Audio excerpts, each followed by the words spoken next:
Well, the number 666, and that is the number rather than three separate sixes, it has always been an enigma and has always been used to try to portray that we're living the last days. And there have been all sorts of formulations on how to make that 666 fit some contemporary figure.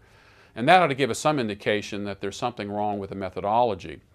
Frederick Farrar, in his book Early Christianity, stated that it isn't, what's necessary is to find a relevant solution to the number 666, something that fit the context of the book of Revelation. So if you take the time indicators, near, shortly, and quickly, if you take Revelation chapter 11, the temple is still standing. So John is told to go and measure the temple. We know the temple was destroyed in AD 70. So the time indicators in the book of Revelation tell us that the events in the book of Revelation were to take place within that particular time period prior to the destruction of Jerusalem in AD 70. Now you have to come up with a relevant candidate.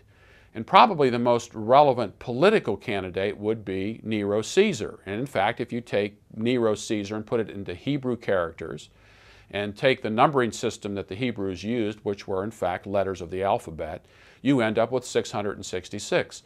And there's kind of an interesting manuscript change on the number.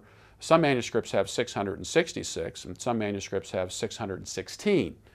And that's because in Hebrew it can be Nero Kaiser or Neron Kaiser, and that final N in Hebrew is worth 50 points.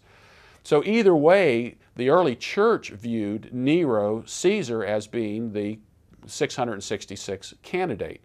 So with the time element involved, the fact that the temple is still standing, Nero was the king who was at the time of the drafting of the book of Revelation, which would have been about the mid-60s.